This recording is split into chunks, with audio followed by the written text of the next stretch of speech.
Food blogging করার কারণে একই রেস্টুরেন্টে সেকেন্ড টাইম যাওয়া হয় না, কিন্তু শুধু আর শুধুমাত্র এই গ্লাস নুডলসের এই স্যুপটা, এটা স্যুপ না, এটা হচ্ছে যে সালাদ আর কি, এইটা খাওয়ার জন্য মানে এতটা আঁকুপাকু করতেছিল মন যে ভাবতেছিলাম যে কবে আমি এখানে আসবো আর খাবো।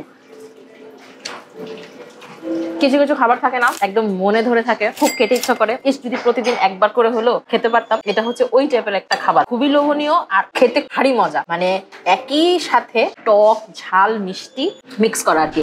আজকে আসছে হচ্ছে উত্তরাতে, তাই ভাবলাম যে ডিমসামে যে ওদের এই সালাদটা খাই। আর যেহেতু এখানে আমি এর আগে ভিডিও করছি আপনারা জানেন, সেই ভিডিওতে অনেক মুখরোচক খাবার দেখাইছি এবং আজকে এসে ওদের উপরে সম্পূর্ণ ছেড়ে দিছি যে আমাকে বেশ কয়েকটা ইউনিক আইটেম দেখান। আর সেই সাথে যেহেতু ওদের উপরে আমার একটা পেজ চলে আসছে যে ওদের খাবারের টেস্ট অনেক ভালো হয়, সেই সাথে এরকম মুখরোচক হয়, তাই ভাবলাম নিজেও খাই সাথে আপনাদেরকেও দেখাই। অনেক মুখরোচক খাবার আসতেছে, পুরো ভিডিও দেখতে থাকেন। পুরো ভিডিও যদি না দেখেন তাহলে কিন্তু অনেক কিছু মিস হয়ে যাবে। 10 ট্রেজার চিকেন স্যুপ, এখানে কি আছে জানো? 10 ধরনের ইনগ্রেডিয়েন্ট দিয়ে তারপরে চিকেন স্যুপ বানানো হয়েছে। এটার মধ্যে কি আছে না আছে সেটা আমি না জেনে তোমাকে তো অবশ্যই খেতে দিতে পারি না। মানে খাবা তুমি, সেটা না বললে কত ঘুরায় বেঁচে। এটা অনেক হেলদি একটা স্যুপ, বুঝছো? যেহেতু অনেক বেশি বাইরে খাওয়া দাওয়া করি তাই হেলথের দিকে তো একটু কেয়ারফুল থাকতে হবে। বাই দ্য ওয়ে, এটা কিন্তু অনেক ঠিক একটা স্যুপ, মানে নাই এমন কিছু নাই, সবকিছু দিয়ে দিছে, গাজর থেকে শুরু করে তারপরে কর্ন, মরিচ, চিকেন, অনেক মজা, ভালো। বাট ওই যে আমরা যে সবসময় মানে থাই স্যুপ খাই বা কর্ন স্যুপ খাই বা ক্রিম অফ মাশরুম স্যুপ খাই, এর থেকে বের হয়ে এসে ডিফারেন্ট টাইপের যদি কোনো স্যুপ খেতে চাই তাহলে এটা ভালো। 10 ট্রেজার চিকেন স্যুপ 320 টাকা। জানো এটা একটা স্টিম অন্থন, বাট আমি প্রথমে দেখে মনে করছি সব জানার আগে বলা ফ্রি খাইতেছো। এখন ভাই পেমেন্ট তো তুমি দিবা, তো ওই হিসাবে আমি ফ্রি খাইতেছি, ইটস ট্রু। যাই হোক, খাওয়া শুরু করি। এটার উপরে যে চিলি সসটা দিছে না বা চিলি অয়েল সসটা দিছে না, এইটা বুঝছো এত মজা। এই যে অন্থন, এটা হচ্ছে স্টিম অন্থন, আমরা কিন্তু নর্মালি সব জায়গাতে ফ্রাইড অন্থনটা খাই। এটার সসটার কারণে এটা এত বেশি মজা লাগতেছে। যদি সসটা না থাকতো আমি গ্যারান্টি দিতে পারবো না যে তখন টেস্টটা কেমন হবে, বাট সসটা দিয়ে জাস্ট অসাধারণ। লাস্ট টাইম যখন এখানে আসছিলাম তখন এই স্ট্রবেরি মোহিতো খাইছি, তাই আজকে এই ব্লু লেগুন মার্গারিটা এটা খাইছি। এই রেস্টুরেন্টের পুরো এনভায়রনমেন্টটা এত শান্তশিষ্ট, লেস বিশিষ্ট, তবে যখন অনেক বেশি মানুষ থাকে একটু তখন চিল্লাচিল্লি হয়। বাই দ্য ওয়ে, এটা হচ্ছে উত্তরার 11 নম্বর সেক্টরে মিনা বাজারের ঠিক উল্টা দিকে। এই বিল্ডিং এ কিন্তু আরো অনেকগুলো রেস্টুরেন্ট আছে, যেমন ফুকো, তারপর আরো কি কি যেন আছে। চাইলে কিন্তু এখানে যে কোনো দিন চলে আসতে পারবে। আরেকটা ডিফারেন্ট টাইপের খাবার, এটা দেখো সুন্দর না? ব্ল্যাক কালারের এটা বাইরে দিয়ে, আর ভেতরে হচ্ছে একদম অরেঞ্জ, আর উপরে হচ্ছে ওয়াসাবি সস। ওয়াসাবি সসটা আমার কাছে অনেক বেশি ঝাঁঝালো লাগে, তাই আমি ওয়াসাবি সস সবসময় একটু সরিয়ে খাই, কারণ এত বেশি ঝাঁঝালো আসলে নেওয়া যায় না। এটা নাথিং, এটা জাস্ট প্রন দিয়ে করা। এটা হচ্ছে নরি র‍্যাপ প্রন সুইমাই। এটা কাইন্ড অফ কোফতা করে না চিংড়ি মাছ দিয়ে মাঝে মাঝে, ওইরকম একটা টেস্ট। এখন জানি না ওয়াসাবি সস দিয়ে খেতে কেমন হবে, ওটা আপনারা রিস্ক নিয়ে আপনারা খেয়ে আমাকে জানাবেন।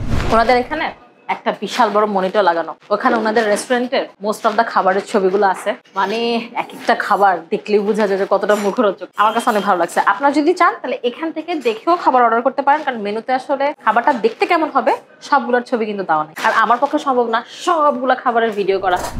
প্যানেশিয়ান চিলি ফিশ,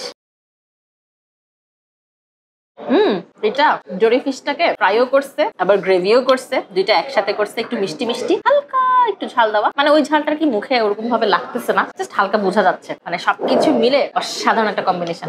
যারা ফিশ খেতে চান না তারা কিন্তু চাইলে খাইতে পারবেন, খারাপ লাগবে না। এটার ভেতরের হাড্ডি একদম মানে ভেঙে ভেঙে দিছে। হংকং ফ্রাইড চিকেন, এটা আমার কাছে তেমন বেশি ভালো লাগে না। টেস্টটা ওরকম না, মানে এতক্ষণ ডিমসামে যে টেস্টটা এতক্ষণ পাচ্ছিলাম, ইভেন লাস্ট টাইম এসে যে পাইছি ওই রকমের মধ্যে কাছাকাছি টেস্টেও এটা না। চিকেনটা মানে মিষ্টি মিষ্টি একটা টেস্ট, অত বেশি ভালো লাগতেছে না। এতক্ষণ পরে আর কি একটা খাবারই পাইছি এরকম, যেটা ভালো লাগে না। অনেকের কাছে ভালো লাগতে পারে, তবে লাস্ট টাইম এসে আমি ওদের এখানকার যে স্পেশাল ফ্রাইড রাইসটা ছিল সেটা খেয়ে এতটা মুগ্ধ হয়ে গেছি যে এইবার এসে কোনো রিস্ক না নিয়ে এটাই অর্ডার করে দিচ্ছি। তাই এটা নিয়ে বেশি কিছু বলবো না ভাই, দেখতে তো একদম মানে কি বলবো, ছবির থেকেও বেশি সুন্দর। এটার যে রাইসটা এমন ভাবে রেডি করে ওরা, মুখে স্বাদ লেগে থাকার মতো। জীবনে একবার হলেও ডিমসাম রেস্টুরেন্টে আসবেন, এসে অ্যাটলিস্ট আমি যে খাবারগুলোকে ভালো করছি এগুলো খেয়ে দেখেন, তারপরে বুঝবেন খাবারগুলো আসলে কতটা অসাধারণ। এইটা হচ্ছে dim sum town special fried rice, এটার প্রাইস হচ্ছে 435 টাকা। যখন আপনারা অনেকজন মিলে আসবেন তখন কিন্তু এই যে বিফ বুলগোগি বলেন বা হংকং চিকেন বলেন এগুলা নিতে পারবেন। একার জন্য আসলে এটা অনেক বেশি হয়ে যায়। আর একা কেন আসবেন, এত কিপটা হবেন না, ফ্রেন্ডদেরকে অথবা ফ্যামিলি মেম্বারসদেরকে নিয়ে আসবেন।